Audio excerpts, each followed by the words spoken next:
want to preface my review by saying up front that I am not the target audience for this game. In general, I do not find horror content about demons to be particularly compelling or scary. Nevertheless, despite my own bias, I have some very good things to say about the full release of the Mortuary Assistant. Developed by Darkstone Digital and published by DreadXP in August of 2022, the team makes some crucial quality of life improvements from the already massively hyped teaser demo that was released in October of 2021. Like, the demo had pop-ups with button inputs and explanatory text so you knew how to complete various necessary actions, but there wasn't much in the way of fleshed-out explanation of the game mechanics themselves. In the full release, we get a much more robust tutorial on how to actually accomplish our tasks as an aspiring young mortician.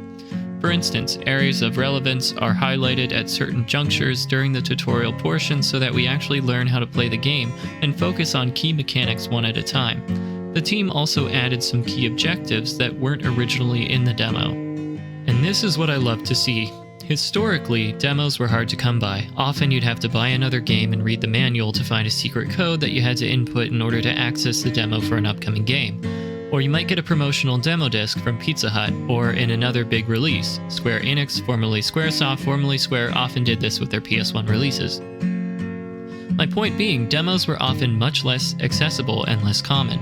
With game platforms like Steam and Epic Games, we get much more visibility of upcoming games and their various stages of development, and with this increased visibility, we get wider access to demos. And it's really cool to compare the demo to the full release and see the improvements devs make. What do they choose to flesh out? What do they add? What do they scrap or alter? And I have to say, the devs of the Mortuary Assistant made some really significant, impactful changes. I don't know, there's just something cool about having that window into the minds of game devs.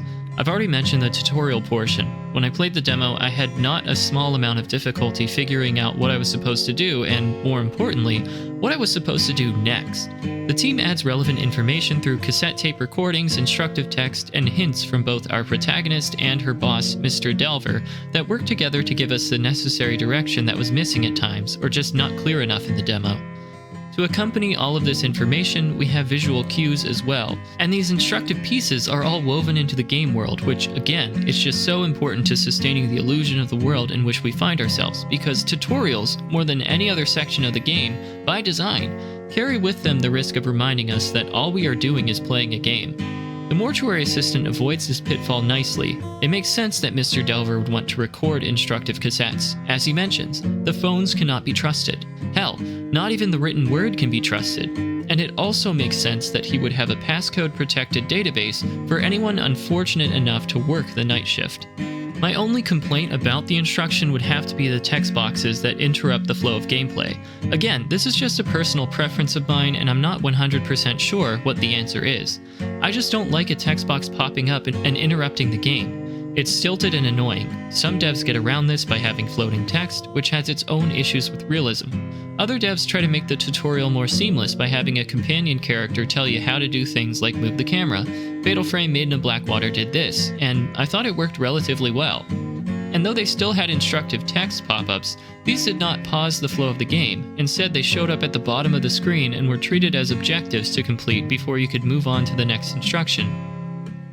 In addition to the more active tutorial in this example, your companion gives you accompanying documents that go more in depth that you can reference at later points if you forget anything. This works much better than a disruptive pop-up text box in my opinion. Aside from my thoughts on the tutorial portion, probably the strongest point in favor of this game is the team's commitment to the concept they flesh out.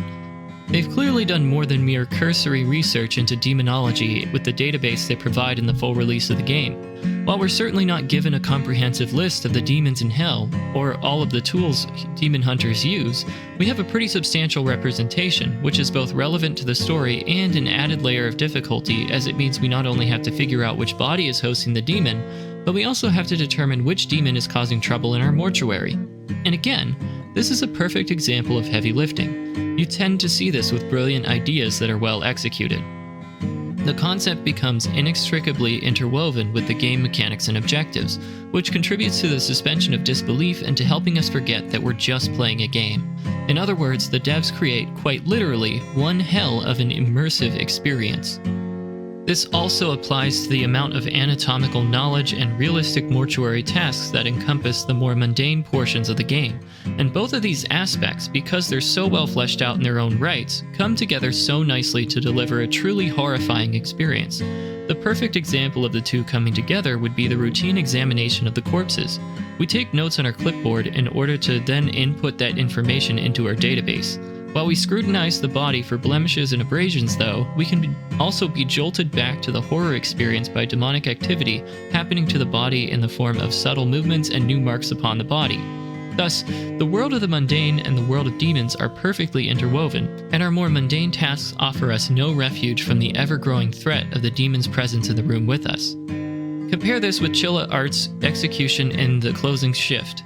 Similarly, the game consisted of routine task completion and spooky elements. The main difference is that there was two distinct demarcation between the two elements, which only serve to emphasize the weak points in both. Whatever your opinions on demons as a horror device, I've already made mine pretty clear. The Mortuary system is the gold standard for this breed of task completion horror game that seems to be cropping up. I'd argue the depth of research the devs did is a huge factor at play in the game's success in this department. And I would be remiss if I didn't talk about the storytelling in this game, because there's a lot more than just demons to banish and bodies to prepare for the afterlife. Without spoiling anything, the way the devs reveal Rebecca's very rich backstory is so subtle and poignant. If you aren't moved to tears by what we learn about Rebecca's past, then I've got serious questions about your capacity for empathy. And this brings up another point about what makes a solid horror game. You can not just have a solid concept that you fleshed out brilliantly. The team did an excellent job in that department, but they also knew that you need strong characters, and they fucking delivered.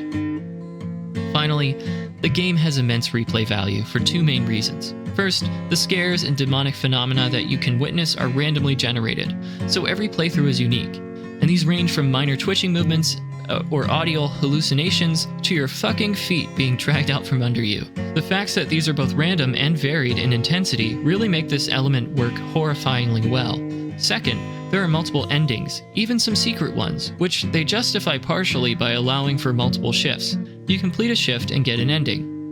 This doesn't hold up quite as well if the first ending you get is the bad ending, because the bad ending is pretty final, and I'm just not sure how we could logistically go back for another shift after that. But the other endings allow for and even encourage going back for another shift. During the first ending, Mr. Delver even has the following to say, quote, "I'm offering you the tools to take control. The choice is yours. I hope you come back." These are the parting words you receive for getting the good ending. In other words, you have survived the night and successfully banished the demon. You won. But there's more, isn't there? Often in games with multiple endings, there isn't a strong connection between those endings. But with the added idea of this experience encompassing multiple shifts that Rebecca is going back to, we get much more of a sense of continuity, which does a good job, in my opinion, of encouraging future playthroughs, even if you manage to get the good ending on your first attempt. If I could make a long story short, too late. Clearly, the devs put a lot of thought into every aspect of this game, and everything is so well connected. At full price, the game is $24.99 US on Steam, which is an excellent price for the unforgettable experience it provides.